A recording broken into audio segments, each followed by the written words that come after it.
All right, hey everybody, this is I Command, and I have a special guest here again. This is Jesse. Jesse, introduce yourself. Hi, Jesse Betz out of Denver, Colorado. TO Imperial Assault for GenCon. And Jesse, you were the head judge for GenCon, right? Yeah, for both days. We also had James Skeffington there judging for the first day. Nice. So, why don't you tell us a little bit about how the tournament went? You kind of had a bird's eye view of the whole event since you were the head judge. What Yeah. were some of the highlights? So we had, I think, 24 people signed up. Unfortunately, five of them didn't make it. And then we had one person show up and just pay generics to get in. We had 6 rebel lists, 9 mercenary lists, 4 imperial lists, 3 of which were trooper, 1 was Vader DP. And of the mercenary, 1 Ugnaughts, 2 Jawas were the kind of standouts. We were sitting there at the main station, kind of logging everyone in, making sure nobody was running 41 points. We actually had somebody turn in a 41-point list. Oh wow. They'd miswritten down 3PO as 3 points instead of 2. Oh, so they So they had a 40 point, but they wrote down 41. Just yeah, easy fix. well, that's good. Yeah. Nobody had to change their list mid tournament. No, we didn't. Um, so only one player brought Vader. That was a surprise, and no Spectre at all, which I was kind of excited about. Mhm. Probably not because Spectre's bad now, but just because I think everyone's burned out on it. Yeah, everybody's just kind of tired of it, ready to try something new. And I think this is probably the most diverse top cut we've seen in a long Oh time. yeah, yeah. No, everybody. I think there were only about 2 lists that I would call meta lists. Somebody was running Dave Gow's Lothcats, and then you talk to Brian. His list, I think he's been running that for 2 years. He said. Which is so funny to me that like Lothcats are meta now. It's like, Well, the person who was running Lothcats actually beat Dave Gow in the top 16 cut at Worlds, oh yeah, okay. so he Uh, must have liked something about it. yeah, those dirty net list Lothcat lists. um, Although I say it's diverse, but I don't think we had any Imperialists in the top 8, did we? We did not. Nobody from the Imperial list made the top cut. Yeah, but the Rebel and Mercenary lists that were in there, like very diverse, very different. You didn't really see any of the same archetype. One of my favorite parts of the tournament is the final round. Patrick asked Logan to read the cards before they started because he was unfamiliar with them. Wow. I mean, it's not a huge, Imperial Assault's been out for a while. We've had some expansions, but it's not like a huge game with a ton of cards. So the fact that somebody didn't know what something did in the top 8 means that there's been a pretty big shift. Yeah. So let's see.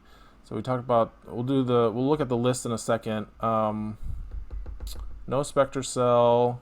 Any other kind of surprises during the day that you saw? I was really excited to see 2 Jawa lists. I ran a Jawa list for a while myself, Mm-hmm. and I have a friend out here in Denver who keeps telling me that he is terrified of it, and I should keep running it. But I'd been toying around with some other things, trying to get Hondo and Sabine in a list together. But after this, I'm going to go back to that. Nice. 6 Jawas apparently is where the meta is going. It looks like a lot of fun if you can cobble together enough of them. I had to have 2 shipped in from Pennsylvania to get all 6 of mine. Yeah. I'm sure the stores probably aren't going to be too happy to hear they need to order just Jawas. um, so this was the first big event that was using FFG's new floor rules that they just implemented. And Yes. so for people who don't know, and I might do a video about it, but it's not super relevant for Imperial Assault, but basically FFG introduced a document that gives TOs the option or the ability to issue penalty points to people who break the rules, either mostly unknowingly, because if you knowingly break the rules, then you're cheating and you get instantly disqualified. But and if you accrue enough penalty points, though, you'll be disqualified just on a technicality if you do make too many big mistakes. I heard that Legion had a bunch of people disqualified for penalty points, Oh wow. either through behavior or just accruing too many penalties from playing the same rule wrong too many times. Did we get any penalty points issued at Imperial Assault, the Gen Con tournament? I'm guessing N- Nope. 0. Yeah. Yeah. No. We're our community is too much of a laid back. Mm-hmm. Uh, I think we had one kind of rough judge call. There was a point where somebody had mistakenly drawn line of sight through a gangster, and then their opponent had proceeded to do the same, and they'd gone through the round, and Ahsoka had got killed by two Han shots and another shot. So we were able to roll it back pretty effectively and get him to the point where both of them were kind of happy with the way we sorted that out. And that's a pretty common mistake because people think of them as being kind of like objectives or objects that you can see through.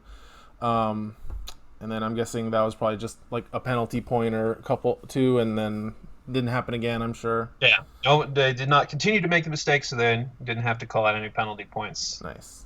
Any other weird rulings that you had to answer? Like One of my favorite questions after the final match, I had both players look up to me and say, "So what happens if Mern controls a Jawa on the Utini turn? Can he surge for a VP?" The Utini card only applies to friendly Jawas, so with Mern controlling the Jawa is no longer friendly, so it wouldn't be applicable. That makes sense because when you take control of a hostile figure to attack with it, it becomes a friendly to you and a hostile to the opponent. So Yep. that makes sense. Interesting. One of the weird things about Jawas, I guess. Okay, so let's go through the top 8 lists. We can go through each one real quick here. I'm gonna pull them up on the screen, and then we will take a look. So let's see. I'm gonna pull up. I think I have the first place first. Yep, this is it. So I don't think you can see it, but I'll read it out. You know what it is. Familiar. It was Patrick Christians. Mm-hmm. So he made first place after cut. So he was the overall winner of the tournament. And so we've got Sabine, Jabba, Hondo, Chopper, C-3PO, Black Market, and Temporary Alliance, and then 6 Jawas, 2 elites, 4 regulars, maxed out on his Jawas. So we talked about it a little bit. Jawas just it's just super efficient, and It's a lot of the card tricks, which is pretty awesome. Too. Yeah. You only need to kill like 1 or 2 figures, and you have enough other ways to score VP that you can just like the opponent needs to worry about protecting his entire list. Yep. Even losing R2 suddenly becomes 14 points. Oof, yeah. No, 12 points. Yeah, and so Patrick, who goes by Wintermute on the Slack, was nice enough to send me his command card list too, and he's got like 1, 2, 3, 4. I'm just counting 5, 6, 7, 8 cards that gain victory points. Each Jawa can gain victory points with a surge ability. I think the bargain. Oh no, just the elites. Just the elites. Yep. Yep. The Utini lets them all actually surge for a VP. Then. That's what it is. Yeah, it's the Utini card, and then Hondo gets victory points either with the touchdown ability or negotiate. Which, from you were doing a play-by-play on the final, he actually got the touchdown. One of the few times I've actually seen that go off and to win the championship. Yeah. Oh my God. I've gotten a Hondo touchdown on me. It's very conflicting. I was ecstatic to see it happen. I'm assuming Logan wasn't. Yeah. But then I went through that log actually, and I think he scored like over 20 points just from card effects, not objectives or kills. This is crazy because you got Jabba. Yeah, you got Jabba, you got Black Market, and then Chopper. So what's the deal with Chopper instead of R2-D2? Because he doesn't have Headhunter, which is what you usually see on Chopper in Scum lists. I think Chopper's a real good decision for him. There's definitely a number of times in the tournament I've looked over and he is just out of command cards. So he doesn't need the extra card draw from R2, and having, again, any figure that you can kill on your opponent's side becomes 9 more points. And So yeah, he did get a kill with Chopper too in that final game you logged. I think he got a ram kill, which R2 cannot kill anything. So that was really it interesting. takes a lot to get R2 to kill something. Mm-hmm. So yeah, really cool list. And then so let's look at the other finalist, which was hopefully it's the right one. This one, Logan. Yep. This list is super cool because if you had told me that Rebel Spies you never heard of? Jared and Mern, like I've played them, I've put them on the table. They're not good, in my opinion. Like when I played with them, I was like, these are cool, but they're not good. But he did so well. Yeah, one of the things about watching Logan play is I don't think there was ever a point in the game where he didn't know what was going on. I remember in one of his games, he looked up at his opponent and explained what his opponent was thinking and then why it wouldn't work. I love doing that to people. It definitely put his opponent on a little bit of a tilt.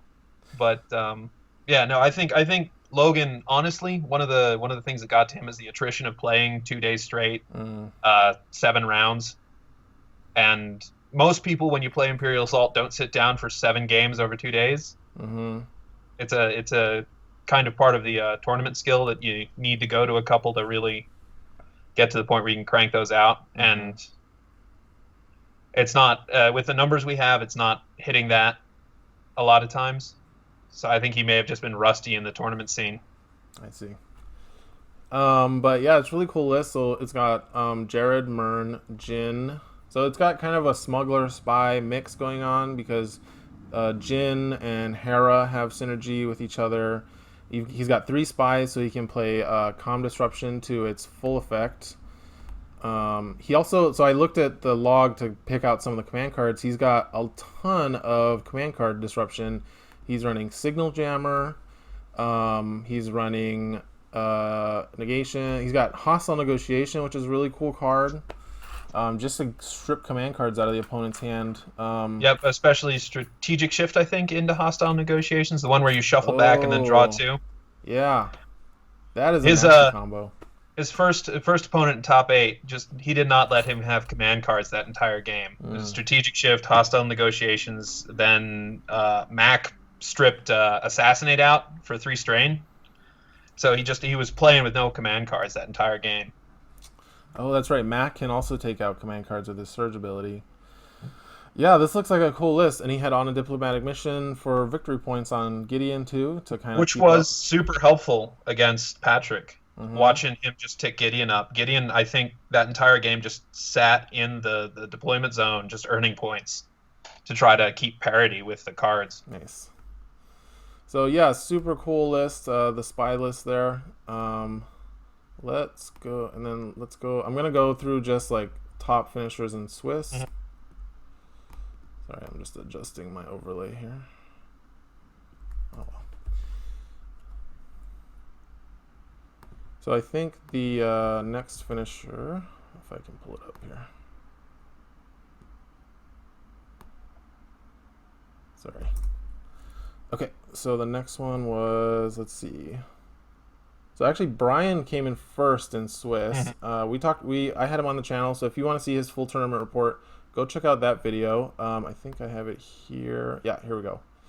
So he was running Han, Drock, Sabine, Hera, and then the full support package. This one I feel like is pretty standard Rebel Heroes. Not much to say. You've got the 3 big hitters and Hera, the medium hitter that also provides damage support, and then the support package. So, is there anything you want to say about that one, or do you want to? I think Brian pretty well spoke for himself. Go watch the other video. Mm-hmm. Yeah. So let's see. The next one was Bob Crowley got second in Swiss, according to the list you sent me. So he had pigs. Yeah, I was glad to see them on the table. I'm disappointed it wasn't laying ambush pigs, but oh yeah, that's been getting some play. Yeah, he's just naked pig. He doesn't have any what do you call it? Like skirmish upgrades. It's just all figures, 40 points. Yeah, I think he just grabbed a handful of units he wanted to run and sat down and ran them, and did really well with it. He's got elite pigs, 2 elite weakways, Hondo, Onar, and then Jabba's his only support points that he spent from deployment points. So No droids, no Gideon. Um, yeah, that's a pretty cool list. Do you know who he was focusing with Jabba? Um, I do not. I missed that. I would assume it would be Onar because the weakways can self hide. Hondo doesn't do great with focus, and I'm guessing the Gamorreans were like his objective holders. I did not catch a lot of Bobby's games, unfortunately. I was moving around and didn't. Mm-hmm. He was done pretty quick out of the finals, and Well, it's a cool list. Gamorrean Guard's really cool, super durable. So, mhm. and like you said, they run well with Lion Ambush, but it looks like he just didn't have the points in this list. So, super cool. Again, super diverse. These are figures we haven't seen in competitive play either in a while or ever. So, Right? really cool. Okay, let's go. Fourth was Peter Burian. Is he out of the Yep. Michigan crew? Yep. He was David's brother. I'm assuming. Yeah. Oh, so he's one of the teenagers? Yep. Awesome. Yep. That was interesting. Having chatted with these people on the Slack, and then having some kid come up and hand me his list, and then look at his name and go, "Oh, okay."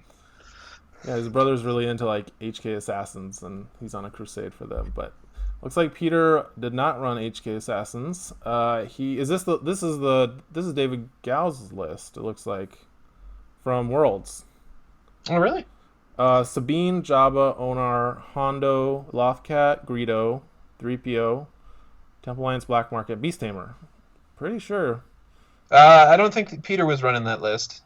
Oh, am I looking? Oh, this is John Grasser's list. I'm sorry. There we go. Peter. Oh yeah. Okay. Peter had Rebels, and he was playing Heavy Fire on Drakata. He had Han, Drock, Sabine, Hera, Gideon, R2, 3PO, another diplomatic mission, and Heroic Effort, of course. So this is another Han Heroes, similar to Brian's list, but he went with Heavy Fire and on a diplomatic mission, are the only two differences, but pretty big differences. Heavy Fire is a really cool card. I agree. There's the command card that's what creature Wookiee that gets you an extra attack, Yeah, Wild Fury. and I think that and Heavy Fire are a good combo. I was actually just talking to Brian about that recently. So let's see. Yeah, you get to perform an extra attack. Oh, you get it. I think yeah, you can do multiple attacks and you get focused. And Heavy Fire. Well, Heavy Fire you exhausted, so you can just use it with one attack. But Mm-hmm. But you end up with the negative conditions from that, right? that's right. Yeah, you would get a harmful condition from Wild Fury and from Heavy Fire. So and since they don't stack, it's a good way to mitigate that. So yeah, that's pretty cool. Probably doing a ton of like what do you call it? Collateral damage with the card collateral damage and with blast. Yeah. Yeah, it's really cool. Arcing Fire. Yeah, Arcing Fire, Demolish. So super cool list. I think it's a really neat twist on the kind of Brian's more standard extra armor list, and that one looks really fun. Okay, so that was Peter, and then Patrick was fifth. Logan was sixth. Oh, you know what? I skipped John. He was third. So Yep. let's look at his list. John Grasser. He's a pretty well-known name on the tournament circuit. So he had the Sabine, Jabba, Onar, Hondo, Lothcat, Greedo, 3PO, Black Market, Beast Tamer. And I'm pretty sure that's the list that David Gow played. And you said that he had beaten David Gow in Worlds? Yep. John knocked Dave out of the top 16 at Worlds. Because he was playing Spectre Cell, so it looks like he switched over to this one. Yep. And this one's kind of similar to... I mean, it doesn't have the Jawas, but I know it runs a lot of the victory point cards to steal victory points. So, Lothcat, super good. Beast Tamer. I think Yeah. it's good to just have the one creature if you're running Beast Tamer, but you have the two figures, right? Because if you have too many creatures, you overload Beast Tamer a little bit. But yeah, really good list. We used to have that one on the channel. So let's see. The next one is Louis Swiger. That sounds right. Okay, he had Ugnaughts, looks like. Yep. So IG, Sabine, R2D2, and then 5 Ugnaughts. So are we happy to see Ugnaughts back? Uh, They've it's updated. exciting to see a diversity, but yeah, It looks like we've updated from Onar to Sabine. Still got IG. So kind of these two giant figures you have to deal with in addition to all the droids, the junk droids pecking away at you. yeah. And on like the current mission set we have, like the Tarkin Whack-a-Mole, you're Oh just yeah. gonna rain in points right there. Oof. That's kind of like, yeah, it's kind of disgusting. Okay, well, Ugnaughts are a thing. Maybe Vader will come back. I think maybe just the fact that there was only one Vader player, right? Maybe that led to this, and maybe if I feel like Vader was underplayed a little bit because I think people were tired of him a little bit because he was one of the few viable things during the Spectre era, Yeah, I and definitely noticed a lot of people bringing stuff out of the woodwork. A lot of second tier figures yeah, the made the cut this time. right. So just seeing something new, playing something new. And I think it was Spectre Cell and Vader that were kind of suppressing the Ugnaughts and keeping them down because they never got nerfed. And they were super powerful. So I think if Vader comes back into popularity, we'll see less of these guys in the top 8.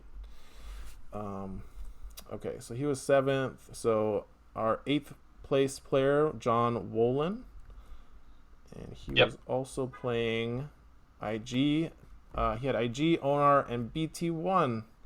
Yeah. And Vinto, 2 groups of hired guns, and an elite Jawa. So Rhodians and droids. Yep. He was having a good time. He was just excited to be there in the top 8. And again, his game against Brian, that was the one I caught where they were talking about IG's particulars of the dice he needs to put out to score a hit. So it was just good sportsmanship all around there. Oh yeah, they were like helping each other out. Oh yeah. Brian was kind of like helping him figure out what dice he should roll to get accuracy. Yeah, that's super cool. I love the Imperial Assault community for stuff like that. BT's cool. He got a fix in IACP, down 1 point, but here he is in the top 8. So I don't know. Maybe he's good enough, or maybe it was just kind of that kind of tournament. But he's really fun, especially with like if you do missile salvo. I mean, he could kill 3 Jawas. Yeah, he's got some play against all these like low health figures that we're seeing. So that was the top 8, and that was the tournament. Anything else about North American Championships? It was a pretty good 2 days. I was glad to have everybody out there. Yeah, nice. It's nice to see the game, still getting players, still getting competition. We've got Worlds coming up still for 2020, so looking forward to that. And we've got Nova Open coming up in a couple weeks, I think, on the 30th. So that'll be interesting to see their top 8 and see how the metagame continues to evolve with Spectre Cell kind of being brought down a peg or two. I'm looking forward to actually seeing how Spectre Cell performs in a competitive scene. I think a lot of people are just tired of it, but somebody definitely can do something with it still. I've been quietly playing some games with it on Vassal, and it's definitely a lot weaker, but you can still do some pretty good things with it. But you need the dice now. Like, you actually have to roll well on your attacks. Yeah. Whereas before, you didn't matter what you rolled. So anyway, yeah, that was a great tournament. Thank you for coming on the channel. Thanks for TOing, for marshaling the event. It's always great. We need marshals. We need more marshals, people that organize tournaments. It's really important. So. Oh yeah. If I can have a moment to plug one we have coming up here. Please do. John Conley in November out here in Denver is doing the Walker Classic. You may have heard of Mandalorian Mayhem. They've actually raised a couple $1,000s for charity by flying Boba Fett's around the table for X-Wing. Oh, nice. Yeah, no, it's a big thing out here. So if you can make it, we'll be doing some IACP. Oh, sweet. Okay. And if there's a link for that, I will put it in the show description. I will send you one. Awesome. All right, Jesse, thanks for coming on the show. We'll see you later. Thank you. All right.